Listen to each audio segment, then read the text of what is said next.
Hi, I'm Jamie Poisson.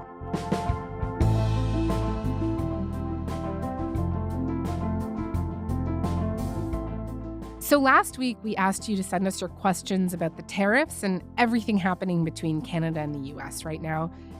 And you guys really delivered. We got so many incredible questions and messages. This is our first time doing this kind of thing, and we learned a lot about you. I mean, you're listening to us from all over the place. My name is Nicholas, and I'm a Canadian who's been living here in Germany for the past 12 years. Hi, my name is Streisand. I am from Cambridge, Ontario, but I currently live in Switzerland. My name is Laura. I'm Canadian. I'm originally from Ontario, but I call Vancouver home. Even though I'm not in Canada right now, I currently live in Medellin, which is quite a prosperous city in Colombia. From all walks of life. I'm sitting outside of the motorcycle shop I work at here in Calgary, Alberta. I'm a mom. I'm married. I have 2 school-age children. And, my husband and I, we don't make lots of money. We have about an average income. I'm a construction worker in Toronto. I am an independent cybersecurity architect and researcher and the CTO of a startup. And some of you are feeling pretty anxious right now. I've been spiraling. I've been trying to stick to the facts and take things day by day in this new reality, unstable times. I think we all have lots to worry about. And if this was one thing that is actually not something we have to worry about, it would be nice to take it off our lists. So before we get to your questions, I just want to say thank you. Honestly, so many of your messages came with kind words about the show. It means a lot to me and all of us who make this program day in and day out. You ask questions on a whole range of topics, from the economy to American and Canadian politics, the energy sector, and national security. We took them to 5 experts to get you some answers, and we hope that you'll find it helpful. Also, if your question didn't specifically make the cut here, we have logged a lot of them, and we're going to try to address them one way or the other in upcoming episodes.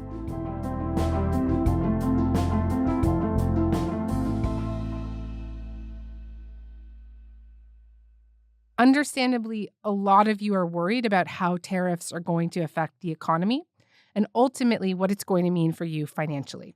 So I'm starting with economist Armin Yalnizyan to go through this first set of questions. Armin, hi. Hiya. Great to have you. Okay, so this first one is from Chris in Ontario. She gives voice to what I think a lot of people that we've heard from are feeling, and there's a lot to get at here, but let's listen to her. And what I'm kind of the most worried about coming into this trade war is my own pocketbook a little bit and whether or not I'm going to be able to continue to make ends meet. And I'd be interested to know where we're going to be economically hit first, like where as consumers we're going to start feeling the pain first. Is it going to be at the grocery store? If we want a new car, should we be buying that new car right now? But really just as consumers thinking about investments even or making financial plans for the future, what do you anticipate is coming our way? All right, Armin, go for it. Well, Chris, your instincts are great. First, things that are going to be hit are perishables, foods, because they come and they go fast, and our inventory is out. It's particularly fruits and vegetables, but the good news there is there are lots of alternative sources for both. There's a fun fact here. The top of the list of 1,200 consumer goods that Canada has placed retaliatory tariffs on already are turkeys. Do not buy an American turkey.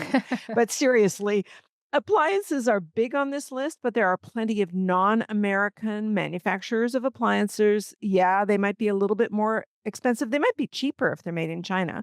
But as for cars, the big 3 American producers, that's Ford, GM, and Stellantis, that's the new name for Chrysler, their market share has been dropping for ages. So you've got lots of opportunity to buy cars that are not American made.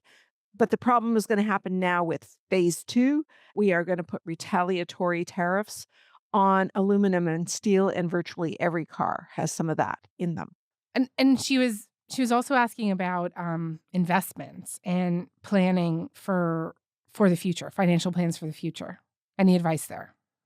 Yeah, the difficulty is that the stock market is melting down, and that's affecting public pensions. It's affecting anybody that has money in the market right now. So really, it's bonds, especially government-backed bonds, that are the best way to save for the future at the moment, given the uncertainty in markets. Okay, thanks for that. This next one is from Sarah in Toronto, and it's a little more specific to buying certain products. If I'm going to be buying something that's partly made in America, partly made in Canada, is the 25% going to be taxed on only those parts, or is the whole item going to be taxed at 25%? Or is the price of everything just going to go up because of the tariffs? Dear Sarah, join the club. None of us know what is happening. So right now, the way tariffs work is every leg of the production process that crosses the border on both sides of the crossing of the border will be tariffed. So yeah, every phase will continue to add. But don't forget, this is like 25% tariffs on whatever the input is that is being imported that has a tariff on it. So not everything will jack up prices. So we're not talking about the total price of something going up by 25% in any case, right? There's labor, there's like real estate, there's insurance, there's electricity, there's all these local costs that will not go up. But it's true that we are not 100% sure what the tariff structure is going to look like in 5 minutes, let alone in 6 months. Okay, here is Michaela, who currently lives abroad, but she does want us to know that she is not living in the United States. She has a question about jobs. She asks, what is the potential impact of tariffs on hiring? Will some sectors be more susceptible to slowdowns or layoffs than others? How hard could it get to find a job? What a great question. And just to remind everybody, 75% of our economy, 3/4 of our economy in Canada is services, not things that get traded. So just to remind ourselves that there are 20 million people working right now, and 3/4 of them work in services. That said, we've already got 1.5 million people who are unemployed, and we are looking at potentially another 1 million people being added to that who are either trade exposed or sensitive to any downturn in trade, which will include some services. Like, for example, if a steel plant shuts down, so might the restaurants that are around it, that are servicing the workers and the businesses that are around there. So the potential impact of tariffs, first of all, will be on the things that are hit by tariffs. And really, if you remember that the game plan is to annex Canada economically, what we are looking at to be the hardest part of the market will be auto and steel. Less so aluminum, though, because it affects less of the Canadian market, but aluminum will be hit too in specific areas. We're talking about very big regional impacts of these major production plants that Donald Trump wants to see move to the United States. But even if the mostly American-owned owners say they want to move, it's not going to happen overnight. So we're looking at unemployment on both sides of the border for the foreseeable future. Yeah, and I believe Algoma Steel has already announced layoffs in Sault Ste. Marie. All right, here's a question from Hamza in Calgary about housing costs. I work in the mortgage space, and I think a lot of people have questions about how these tariffs are going to affect housing and the cost of housing. So building a new property or the cost of existing properties that are on the market. Then as well, interest rates. So obviously, job numbers out of the States are pretty poor. Inflation is on its way up. And so just wondering how the policies in the States are going to affect our Bank of Canada and if, cuts are still expected or they're going to stay pretty conservative for now. I'm keen to hear the answer to this one. Okay, so interest rates were just cut on Wednesday by the Bank of Canada down to what they call the neutral rate, which is neither stimulative nor constraining of existing activity. So will they fall further? Nobody knows the answer to that because nobody knows which fire they are going to fight. Are they going to fight the fire of rising unemployment, which is in the cards? Or are they going to fight the fire of generalized rising prices, which is inflation? That's also in the cards. So we don't know how they're going to go, whether they're going to raise, lower, or maintain lending rates based on an overnight rate that is very, very low, historically speaking, 2.75%. That should help real estate agents. But the problem is if unemployment rises too fast, then the prices of housing will fall, and so will the buyers for what's available on the market. So we've got a lot of moving balls all affecting the real estate market at the same time. Armin, this was great. Thank you so much. Really appreciate it. My pleasure.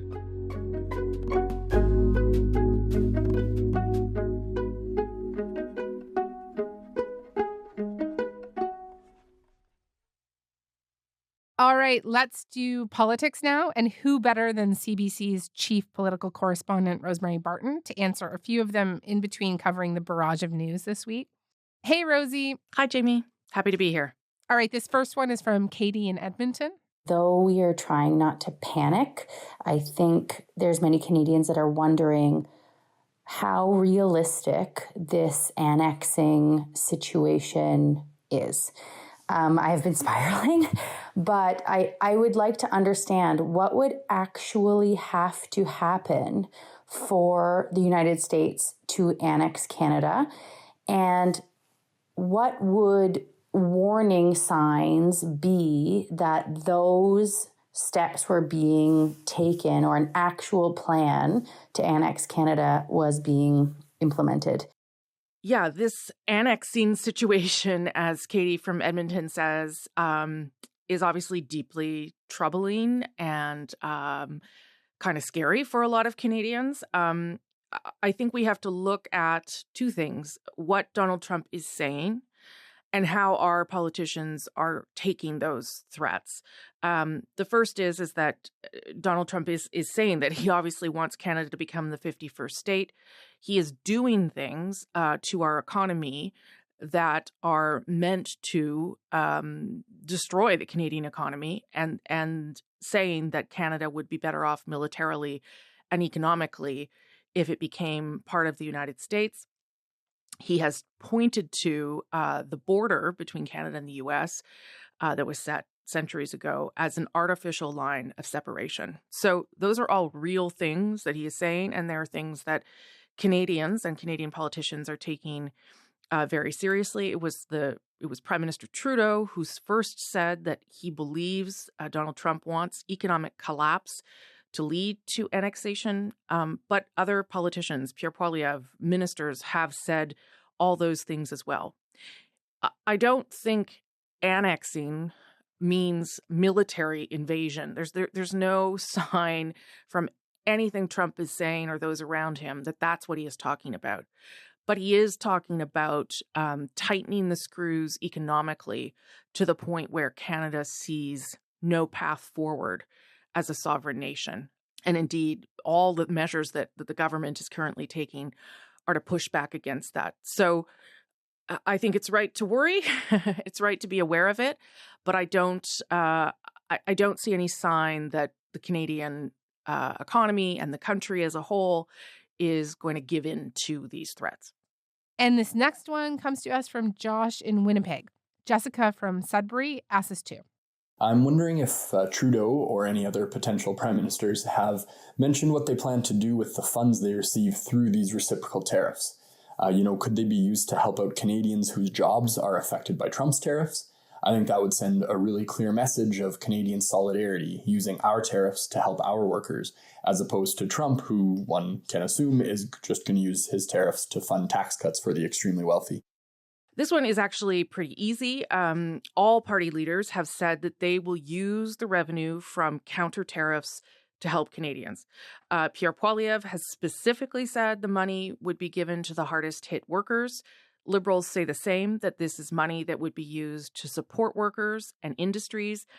But to be clear, counter tariffs on American products will hurt Canadians. It'll hurt Canadians if you can't find a Canadian alternative, that is. So that is why the government is trying to be as surgical as possible in terms of what it taxes from the United States. But yeah, all that money that's going to be collected from that should, according to all of the leaders at this stage, go back to Canadians in some way, whether it's workers in particular, sectors in particular, or maybe some sort of broad-based support if we get to that point.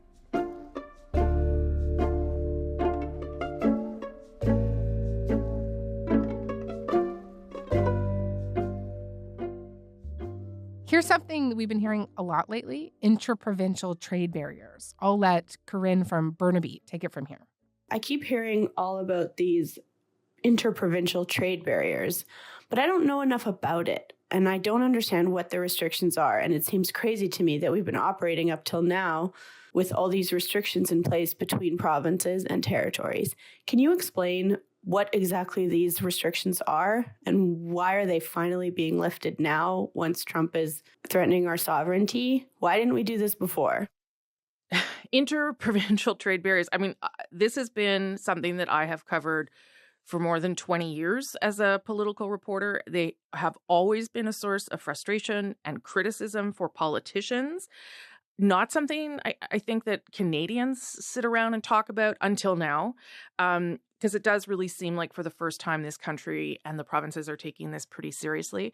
Essentially, because we have 13 provinces and territories, there are 13 different tax systems, 13 different spending plans, 13 different sets of regulations about everything from tires to labor mobility. And that makes things very difficult to move things and people back and forth across the country. Estimates are that if we got rid of all of this, all these internal trade barriers, that it could pump as much as $245 billion into the economy. So there's obviously an advantage to doing this. The challenge has been with this issue that provinces want to find an ability to regulate inside their provinces. They want to keep that power. But they also know that they want to open up the country for more trade. So it seems like alcohol is sort of the first barrier to fall. They're moving pretty rapidly on that front. But provinces also trying to do things on other fronts as well, including labor mobility. This is the first time I have ever seen a real desire to make this happen because it would help protect us in the face of more tariffs from the United States.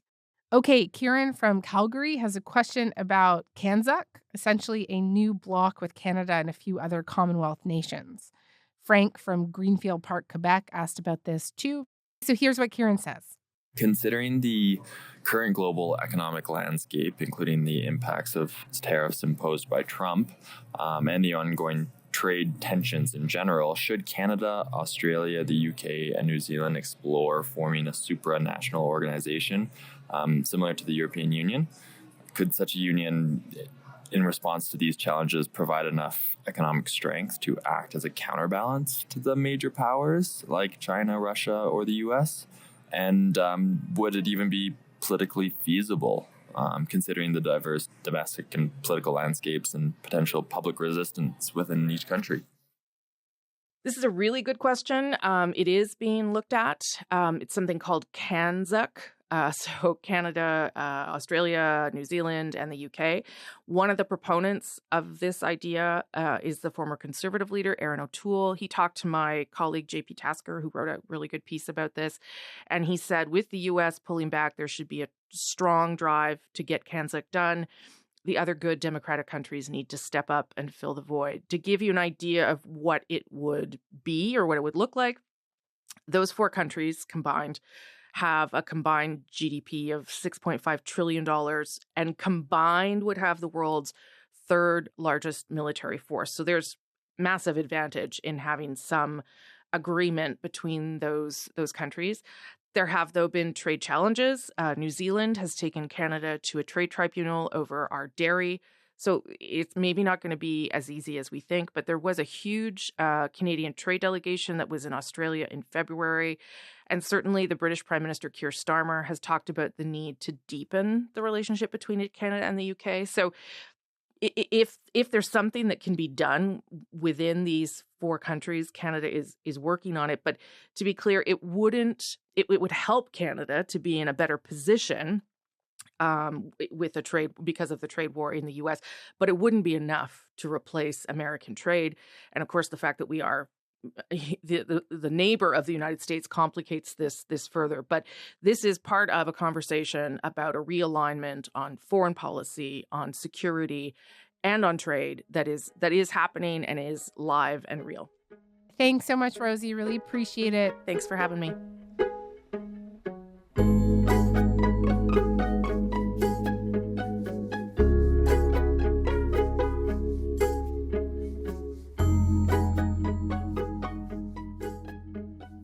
Okay, from Ottawa now to Washington, we are bringing in our correspondent there, Alex Pineda. If you listen to the show often, you know him well. He's going to take some of your America-specific questions. Hi, Alex. How's it going?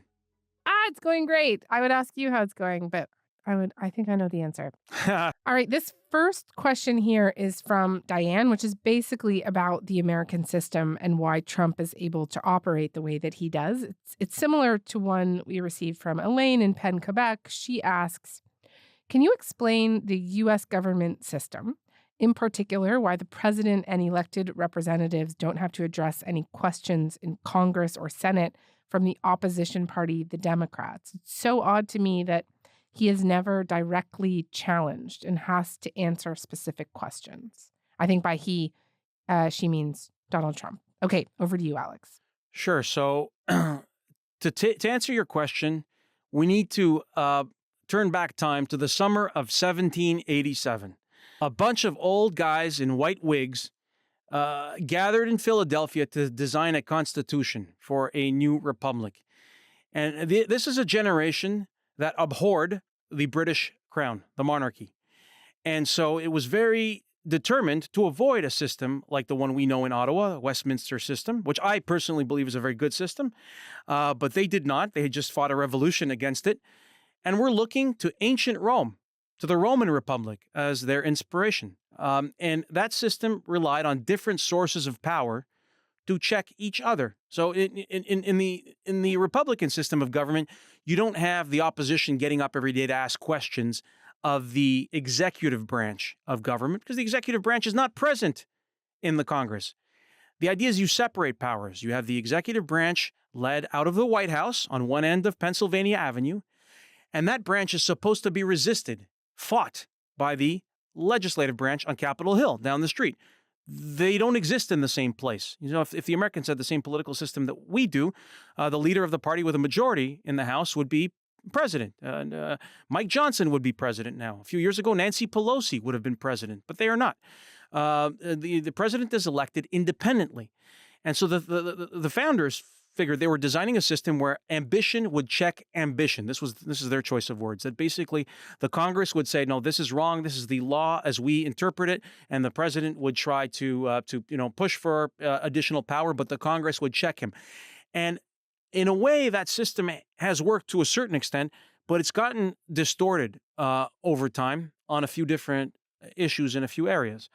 First of all, because the American political system has gotten a lot more polarized.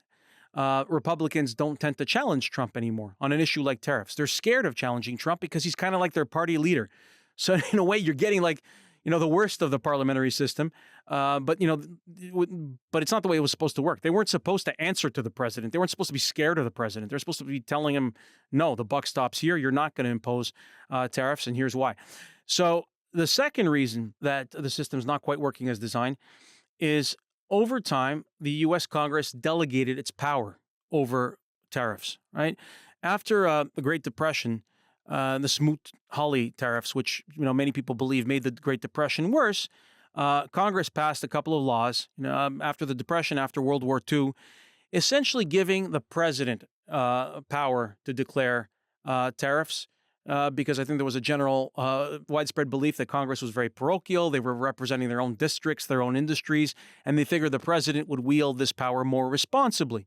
And the president was given the power to invoke tariffs when there was a national security justification for doing so. Thank you for that wonderful history lesson. Now we have a bit of a fact check for you here from Matt in Ontario. With all the talk about tariffs happening these days, is it true that Canada has been charging the United States tariffs for years? I've heard this over and over again, and I cannot find much information online to justify these claims. You know why you can't find that information online? Because it's mostly a crock. All right. Now, here's this thing. There's this viral meme going around TikTok and Twitter, and it's being spread in such a pernicious way. It's even hard to debunk because the list changes, right? But there's this viral list, okay, and different variations of it going around where the top half of the list contains a kernel of truth. Basically, Canada has tariffs on dairy and poultry products.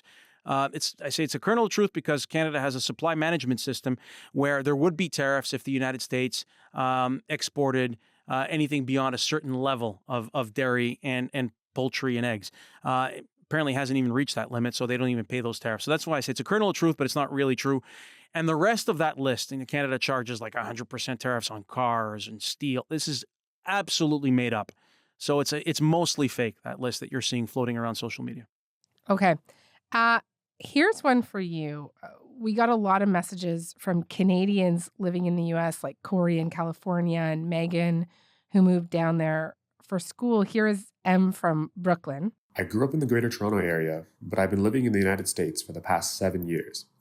I was never that patriotic growing up, but this showdown between the United States and Canada has got me feeling some type of way.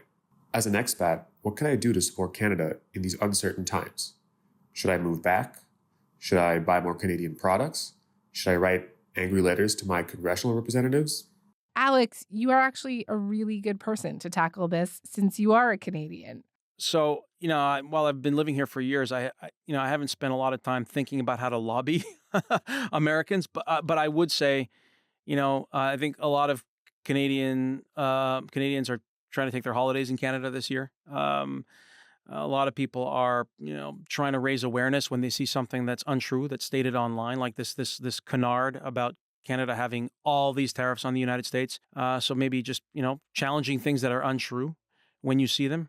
It's about the best advice I could offer. Okay, Alex, that was great. Thank you for taking the time. I know you're super busy down there, so we appreciate it. Thank you for having me.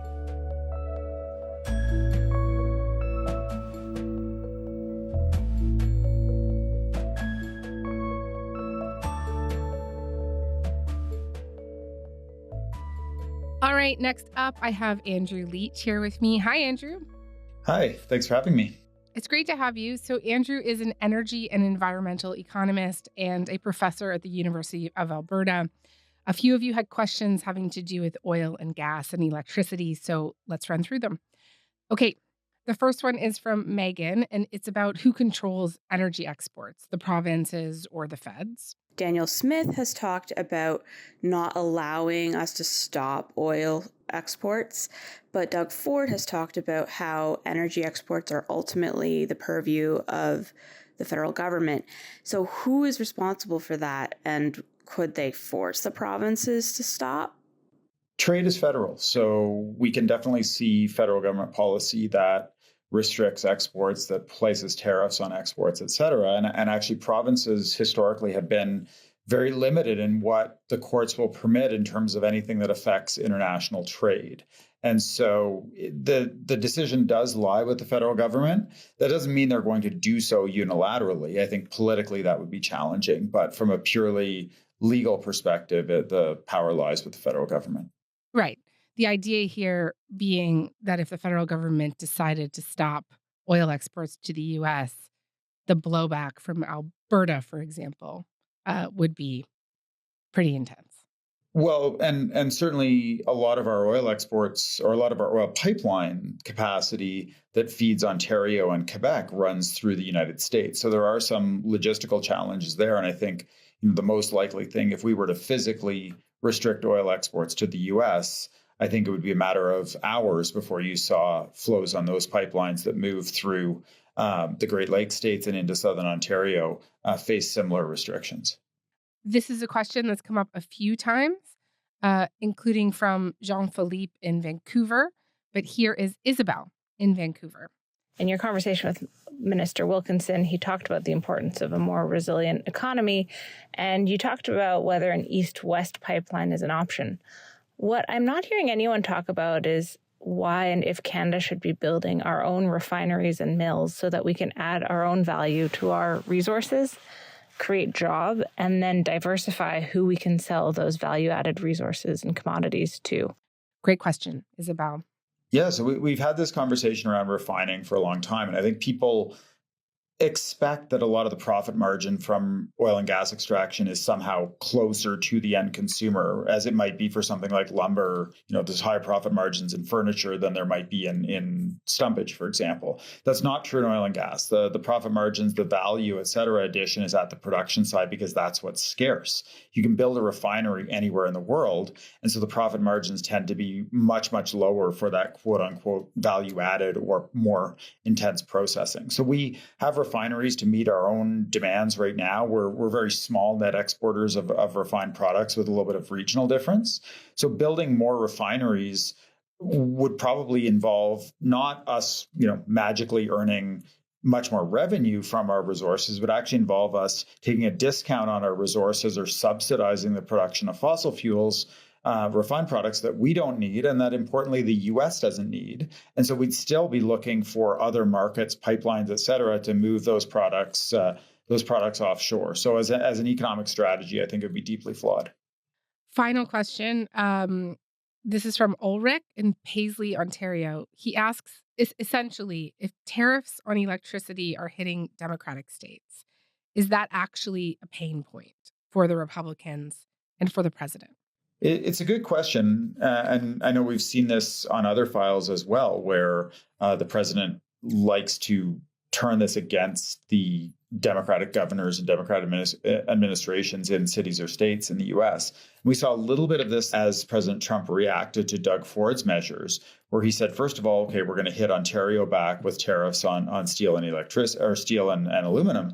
But then he also said subsequently, why are we relying on Canada for our electricity anyway? And so I think there's a little bit in there of at least some sense of, we're going to declare an emergency, but that emergency is going to be you states that are dependent on Canada that have been standing in the way of local infrastructure, whatever the case may be.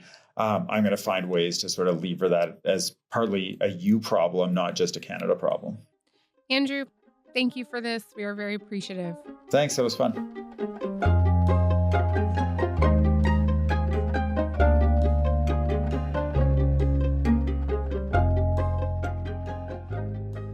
All right, so our last set of questions have to do with national security, something that you might be thinking a lot more about now than you ever thought you would. So we're bringing in David Pugliese, a longtime military and defense reporter at the Ottawa Citizen. David, hey, thank you so much for doing this. No, great to be here. Thank you. So first, a question from Casey in Toronto about the border. Trump keeps talking about Canada making our border more secure. But my understanding is that we don't stop people from leaving Canada. And when you're leaving Canada, the only checkpoint you go through is to enter the U.S. And by the time you get to the U.S. customs, you're already in the United States. You're not in Canada anymore. So can you help clear this up for me? How and why would the Canadian government have the power or even a mandate to affect the flow of people and things leaving Canada? All right, you want to give that a shot? Sure. So what Trump is talking about is that, drug smuggling, illegals crossing the border. He's claiming that Canada is a big source of fentanyl for coming into the U.S. and such. But what Canada has done is, your listener is correct. The U.S. Border Customs has the job to examine baggage, examine the people coming in. But what Trump is talking about is people illegally doing this, smuggling and such. And so Canada has responded by, the RCMP have leased Black Hawk helicopters that are patrolling the border areas. They've increased numbers of personnel. Internally, we've got police cracking down on drug dealers, on fentanyl. But again, the Canadian government has pointed out that this so-called fentanyl crisis that Trump talks about is just a pretext for Trump's new tariffs. Okay.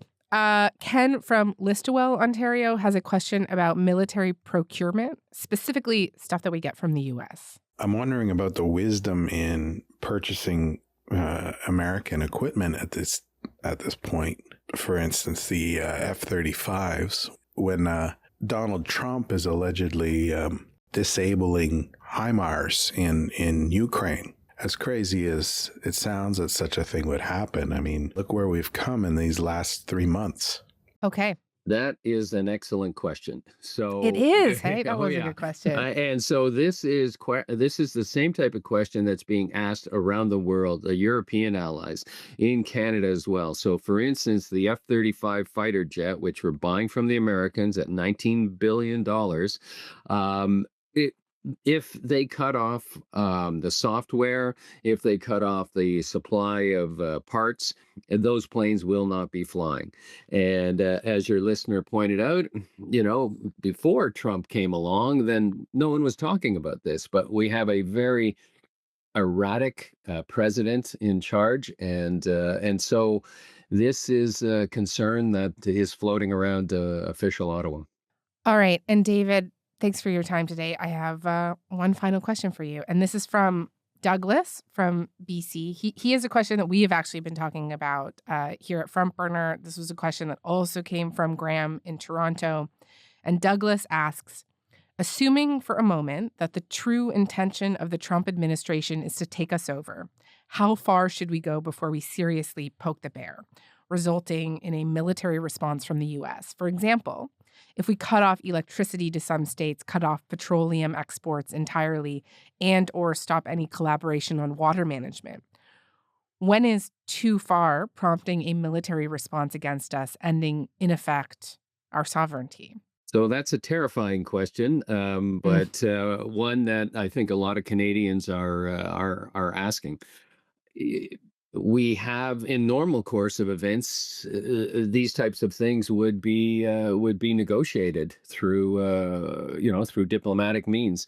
We are not in normal times, and so to answer your question, what is too far? I guess the only person that can answer that is Donald Trump, and he seems to be all over the place. But this opens up, a dialogue that we should be having for the future. America's going to need critical minerals. America's going to need our water. It's running out of water in the southern states, particularly Arizona and such. And so what will the future be like? And will an American government be in the mood for diplomatic negotiations over things like that? Or will they just take what they want? Okay.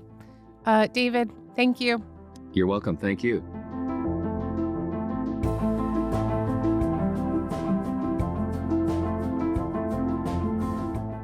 So before we go, just one more, and honestly, I don't even know if we can answer it, but it really does capture the vibe I think that a lot of people are feeling right now. My name is Jamal. I'm from Ottawa, and I'm 27. My question revolves around Trump's proposed tariffs and his associated threat of annexing Canada. I'm wondering how bad things could get, or potentially would have to get, if the tariffs are prolonged before joining the U.S. becomes our only option. Lately, we've seen a reinvigoration of our national pride, which we weren't necessarily known for before. Certainly not to the extent that the U.S. is, but I wonder if that's enough for us to be willing to cope with the consequences and to wait them out. Thanks a lot, and I love the show. Jamal, how bad can this get is a question that comes up a lot in our story meetings. And like I said, it's a tough one to answer, but look, what I will say is this: we are definitely not there yet.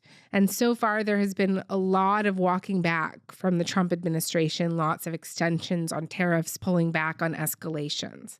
I know it's a lot out there right now, but also there are many scenarios where this calms way down, even relatively soon. I hope that was helpful. That's it for today. Thanks again to all of you for sending in your questions, and apologies if we didn't get to yours. We will endeavor to do that in the coming weeks. All right. Talk to you tomorrow.